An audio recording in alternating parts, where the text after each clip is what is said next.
Hey, do you remember Teespring? Well, they rebranded and are now called just Spring, but they also seem to have moved to being the place to fulfill for creators online. They used to be the most talked about company in the print on demand world, which is where I kind of live. I started there, and so did a lot of other big time sellers. There are guys who started on Teespring, now have sold their businesses for 8 figures or more. I mean, they moved on to Shopify and that, but so what happened to them? Why did why did people like me stop selling on Teespring? I mean, I got up to just shy of 500,000 using them in revenue.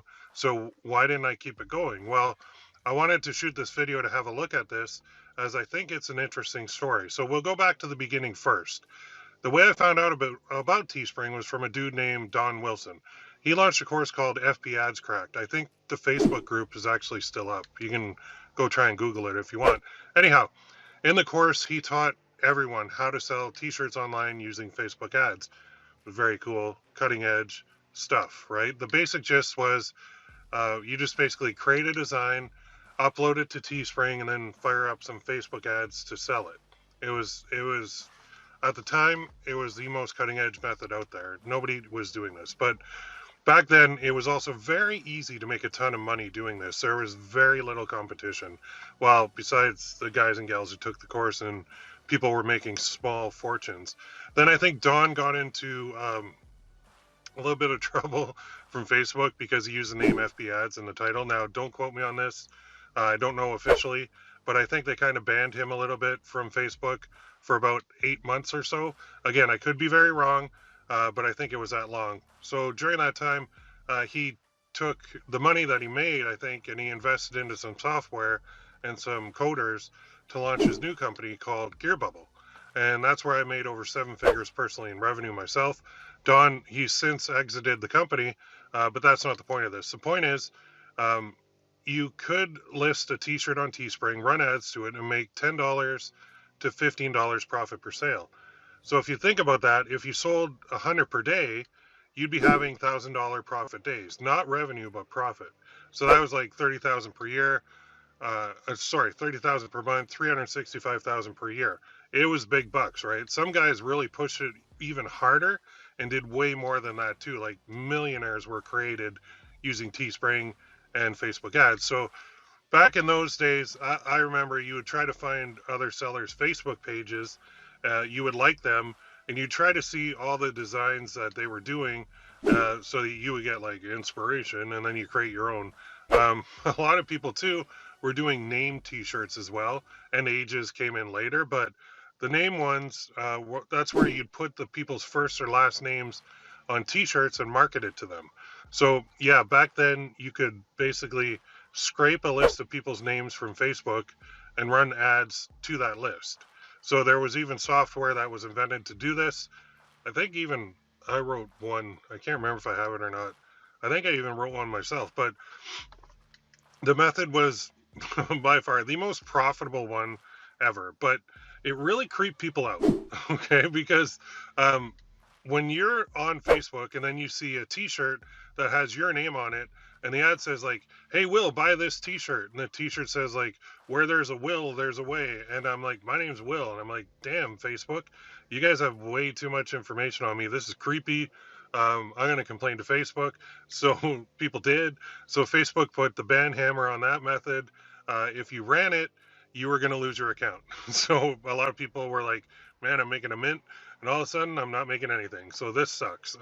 There's other people who are doing ages as well. So they would have like born in 1975 vintage brew or vintage whatever.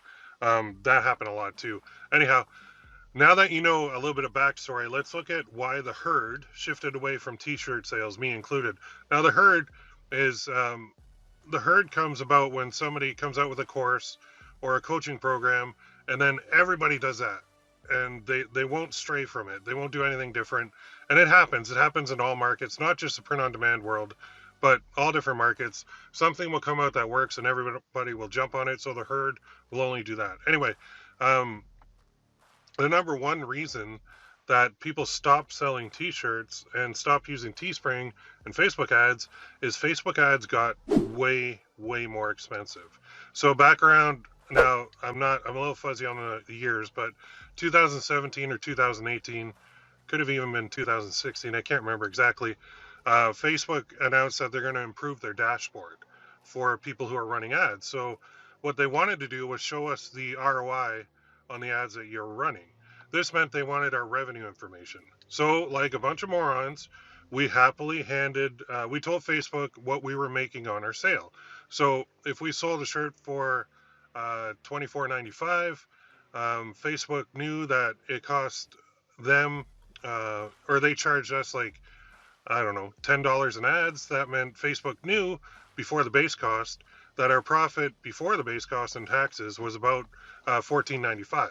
So this was stupid of us. We handed them our revenue numbers. That means they knew exactly how much profit we were making. That means they started squeezing us. So they knew, as a company, they're smart. They knew, hey, if Will's making $10 to $15 profit per sale, like before the base cost, um, he would still keep going if that kind of profit per sale dropped to $5 or $8. So what they did is they started increasing the ad costs on us, and basically all of us advertisers and print on demand T-shirt sellers, we did it to ourselves like a bunch of dummies. What we did is we basically killed that business. This made selling T-shirts with ads very difficult to do profitable anymore. I mean, unless you had a brand, but nobody wanted a brand. Everybody just wanted the impulse buy. So it was like there's very few guys building brands. The guys that did build brands are the ones who like exited for like 8 figures when they converted to like a Shopify store. Anyway, so that's a huge reason why uh, the business model itself, selling T-shirts with Facebook ads, why it kind of died. The second reason was higher margin products were invented. So, guys like Don Wilson, they started this by offering print on demand necklaces. Now, you could take this necklace and you could sell it for like, I think we started like $29.95, then went up to like $39.95. And the base cost on the necklace was about $9.95. So that put $30 in our pocket. So instead of like, I don't know, $10 to $15. Now we had like a $30 profit margin to work with. That bigger profit margin meant everybody shifted to this. So I know I shifted everything to necklaces and stopped selling T-shirts completely because why wouldn't I? If I can make $30 on a sale instead of like $10 or $15 per sale, I'm going to do necklaces instead of T-shirts. So that effectively stopped the T-shirt business for me, right? The third reason is Gear Bubble's competition then stepped it up to the next level. So there's a company called Shine On, started by Eric Taz, and he basically took what Gear Bubble was doing and he improved on it dramatically. So he offered much higher quality necklaces, plus the option to engrave the necklace for more money. This meant even larger profit margins, and it was a brilliant move, like just simply brilliant move. That company now Shine On, it's still there. You can Google it, you can find them, and you can sell their necklaces and other things, which I'm going to talk about next, for great profit margins. So the fourth thing was message cards started selling more and more and more.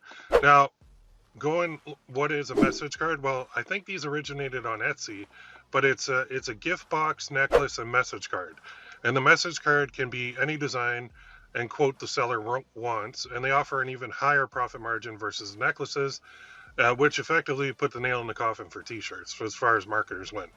But that's not all. Like, we're not done yet. Then this company called Amazon. Well, Amazon merch started selling T-shirts for dirt freaking cheap. And now the big daddy of e-commerce entered the party. Um, it still exists right now, Amazon merch. They would take the order, print it, ship it right from their own warehouses. That meant that old school running ads to T-shirts was officially dead, nail in the coffin, out of there. You can't compete with their prices and shipping times if you're running paid ads. Amazon made this so T-shirts were so cheap that no one would even bother trying to run ads to sell them now. Like, it just didn't make sense. Plus, we couldn't compete with the shipping times that Amazon offered because, I mean, if you're in the States and you bought a T-shirt, you might buy it in the morning and get it in the afternoon.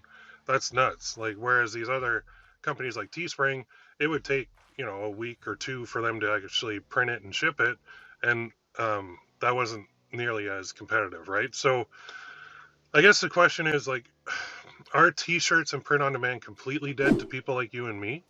Well, I say no. No, they're not. If we can sell them without using paid ads, we can still profit nicely from them. So my prediction is this: the herd is going to shift back to t-shirts very soon. Now, just sidebar, I shifted from t-shirts to hoodies because I could make $20 per sale instead of like 10 or 15, whatever it was.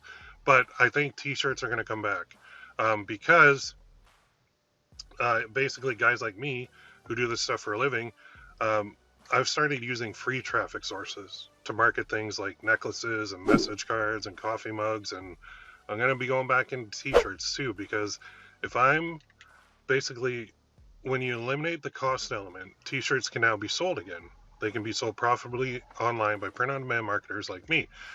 So the next question you might have is, but Will, how can I sell a t-shirt for free online right now? Well, that's a good question.